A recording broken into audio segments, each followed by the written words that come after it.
what COVID stands for, it comes from coronavirus, the virus that actually causes it. D stands for D as the disease, and the 19 is when it first started, which was in November, December of 2019. And I gave this talk in June 2021, and in brackets you can see the cases in June were 178 million cases. Now we have nearly doubled within 6 months, just to give us an idea what really happens. And also, and this is 6 months, not the 2.5 years. And the death toll was similarly high, also nearly doubling. So what is coronavirus is, we like classifications, but basically what I want you to remember is it's a beta coronavirus. It's in the class of viruses which in the past have already caused diseases, including MERS and even the common cold. This coronavirus 229E actually is a simple cold virus. What is the scary part, and what does it mean for us in the future? It's one of those diseases which we call zoonosis. That means it's an infection that jumps from animals to humans. And MERS, as well as SARS, but also older diseases like the plague, are these type of zoonoses. And our way of living has changed. The interaction from us as humans with the animal world has changed in many ways, from our attitude to pets to our mass production of animals in order to have enough food supply. So zoonoses are something we will continue to see over the next few years, I think. So a virus needs a host cell. That means as a virus needs to enter a cell in our bodies in order to replicate, and then basically just discards the cell it replicates, goes out of the cell and just destroys, infects the next neighboring cell and destroys that one. And this circle goes on and on. So this is what I want you to remember. A virus needs a host cell to survive. The dangerous part of this COVID disease is that it basically, it needs in the end to multi-organ failure, but one of the main organs it targets is the lungs. So people really have, in mild cases, simple coughing, but in the most severe cases, when a person needs to go on a ventilator, like here, where basically your usual bullae in your lungs have been totally destroyed and there's no oxygen exchange anymore. So SARS is actually around for quite some time. The first SARS cases were reported in 2002. Then the next one was MERS. The first SARS cases also were reported in China, but were kind of limited. It was an endemic situation. Then we had MERS in 2012 in the Saudi Arabian Peninsula. And then from 2019, initially in China, but now worldwide. We all think every single day when we put on our masks about SARS viruses. So why Asia worked differently in the beginning of this pandemic was because they really had experience in 2002 with the virus. And what they realized was that it is very important in the very beginning to block the air traffic, because they realized that infected people just keep on carrying the viruses and spreading the disease all over the place.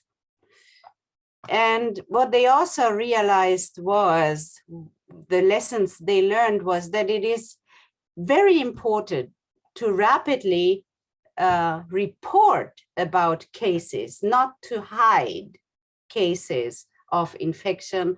So the whole global community and, well, the central regulator, obviously being the WHO, being able to do something. And China was these days always accused of being a late reporter, but I was listening to representatives from the WHO, and they said that really China was reporting.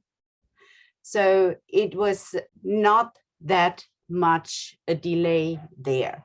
Well, and what they understood at that time also is the importance of tracing. What is tracing? So we know here we have an infected person, and that one meets person 1, 2, 3. So we need to check that this person 1, 2, 3 are now getting checked. This kind of procedures are now worldwide really in place. Thanks God to these early pandemics, from Ebola, which was another, thanks God, just local epidemic and not an endemic, as well as SARS. So this kind of tracing, which we feel is the surveillance of the George Orwell kind of situation. We are watched every single step, but in this case, it indeed helps to maintain the disease. So one of the most deadly, yes, the deadliest pandemics actually were not COVID, but was actually the flu, with the first big wave in 2019 till 2020. Then it was quiet. We always lived with the flu till 1957. And what the virus until then had done, it had started to mutate.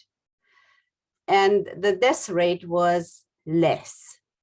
And then there was another outbreak in 68 with another strain of the virus, H3N2. And this virus basically is still around. So we still have this virus. We now have vaccines, and thanks God, we also have now drugs for the flu. But the flu is a perfect example that antiviral treatment is very different from the antibacterial treatment. We think, oh, there's just a microorganism, we just need to take a pill and that's it. The problem is a bit with viruses, they usually stick with us for a long time.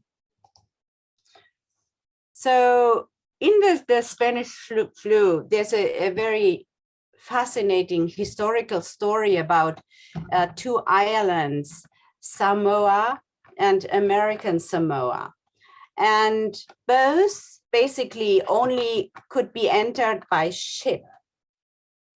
And while one of the islands basically completely shut down the harbors, which was American Samoa, while the other one didn't shut down the harbors and let the ships still come in.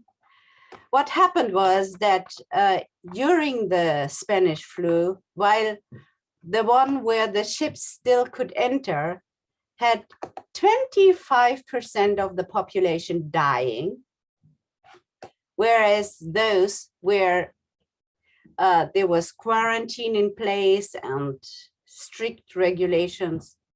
In the American Samoa, they had 0 death. And I think this reinforces really why this shutting down borders is for sure effective. But of course is against our global understanding of we should just break borders. The EU, we want to make a continent without borders. So this is the discrepancy or the jungle we are now in. On the one hand, we understand lockdown, making borders is important to keep an infection in place. On the other hand, we have these big ideas of globalization.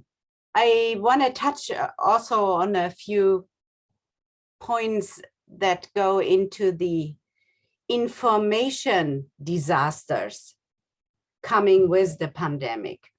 There's actually even a word for this one, infodemic. So this means I myself could understand that there is incredible amounts of information on COVID everywhere, on the news, in the internet, on social media. And the problem is the more news we get, the less sure we can be about the accuracy of the data. And this is where all the fake news really come into place.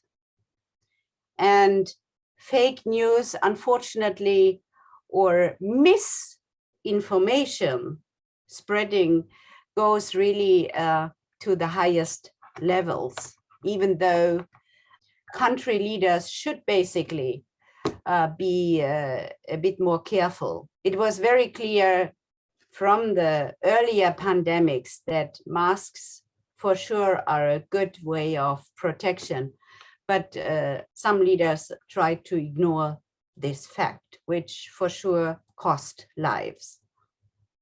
So why the pandemic got us that far? And I think there's a big problem with the rulings, the legal parts of how information of patients can be shared. So we all know we are a patient, so we have our privacy. We have the right to keep our data private. And this, of course, in a non-infectious disease is no problem whatsoever. But in an infectious situation, the privacy mode becomes very dangerous because, of course, the epidemiology, so the institutions which collect data to understand how the disease is spreading, require patient data in order to understand the current situations. But it's not only information that needs to be shared during the pandemic, it's also the drug sharing. And that one I found quite fascinating. So in Africa and South America, researchers really complained that they were requested from richer countries to give open, unrestricted access to data to the global community. On the other hand, treatments or vaccines were not given.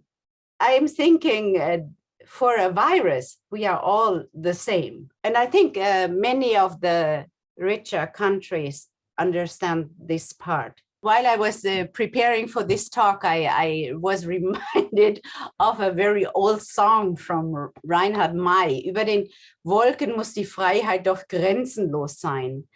The freedom must be limitless above the clouds. We grew up in a world of limitless travel. But traveling, unfortunately, really means that not only people travel, unfortunately, microbes as well. And this is unfortunately, of course, freedom of traveling is very restricted now for us, and gave me something to think about myself, that it was a great privilege to travel over the globe all these years long. But this pandemic clearly has shown me that it is really a privilege and not something normal. Now, a few data about how the two countries, Japan and Germany, are doing when it comes to daily infections. So black is Germany, which currently is has really still huge numbers of patients, and the number of deaths. And both countries tried lockdown, and with social distancing, if you look at data, Germany was doing actually even better than Japan.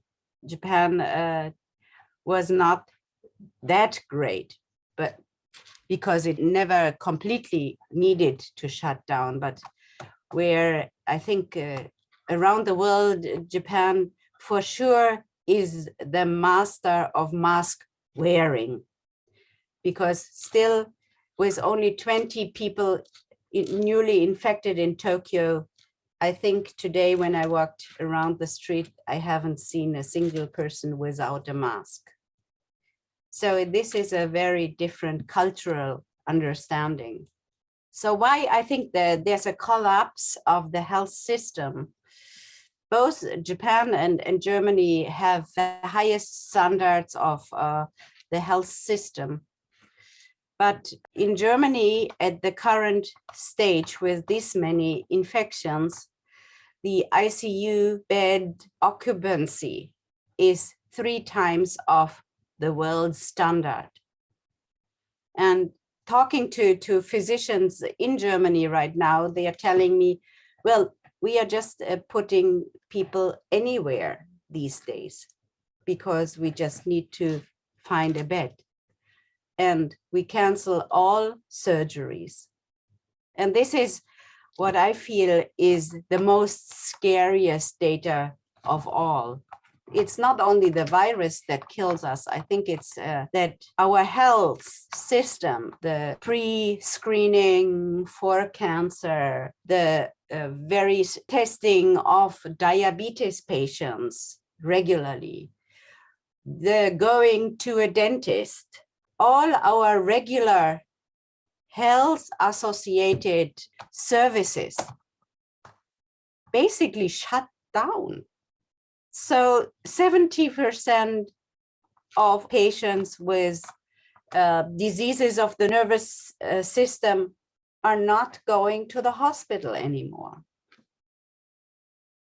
So that means that it's not only the virus that will kill us.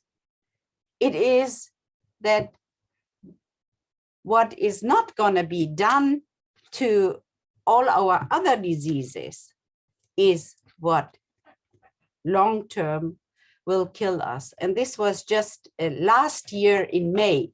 And there it was already clear that the death toll that was in May, that was only 6 months into the pandemic.